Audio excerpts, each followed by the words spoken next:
ఇంటి గురించి ఏదైతే డెఫినేషన్ ఇచ్చారో చాలా బాగా ఇచ్చారు. ఇవన్నీ కాకుండా మీరు ఇంకొకటి కూడా ఉంది నాగరాజు గారు. ఇల్లు అంటే కలిసి వస్తుంది కొంతమందికి. వాస్తు ఈ ఇంటికి వచ్చినంత నాకు అన్నీ బాగానే జరిగాయి, ఈ ఇల్లు నాకు బాగా కలిసి వచ్చింది అలా కూడా అనుకుంటారు జనాలు. సో సెంటిమెంట్, ఇల్లు అన్నది ఒక సెంటిమెంట్ అయిపోయింది. ఇల్లు కట్టి చూడు పెళ్లి చేసి చూడు అని మీరు ఏదైతే అన్నారో అది 100% కరెక్ట్. ఒక ఇల్లు ఒక సామాన్యుడు కొనాలంటే ఆ లైఫ్ టైం సంపాదించే డబ్బు దాని మీద పెట్టాలి అన్నది ఆల్మోస్ట్ డిసైడెడ్. ఒక సగటు ఉద్యోగుడు నెలకి 1,00,000 నుంచి 2 లక్షలు సంపాదించే వాళ్ళు ఒక అపార్ట్మెంట్ కనుక కొనుక్కుంటే వాళ్ళ జీవితాంతం దానికి ఈఎంఐస్ కడుతూనే ఉండాలి. సో ఒక లైఫ్ టైం అచీవ్మెంట్ అన్నది ఇల్లు.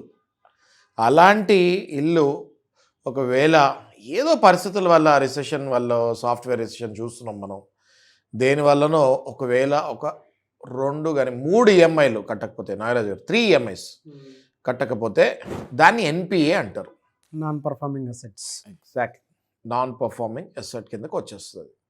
ఒక్కసారి ఎన్పిఏ అయిన తర్వాత సాధారణంగా బ్యాంకు వాళ్ళు ఇంకా ఈఎంఐలు కట్టించుకోరు నాగరాజు గారు.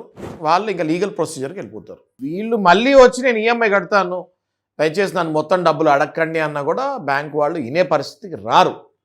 దానికి 2 కారణాలు ఉన్నాయి.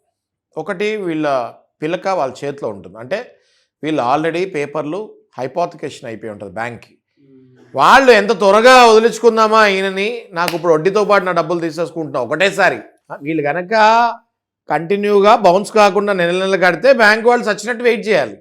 3 సార్లు కనుక కట్టకుండా బ్యాంకు వాడికి ఛాన్స్ ఇస్తే ఆ తర్వాత మీకు కట్టే కెపాసిటీ వచ్చిందని మీరు కుర్రో మొర్రో అన్నా కూడా బ్యాంకు వాడు అది యాక్సెప్ట్ చేయడు, కోర్టుకు వెళ్ళిపోతాడు, నాకు టోటల్ అమౌంట్ కావాలి అంటాడు.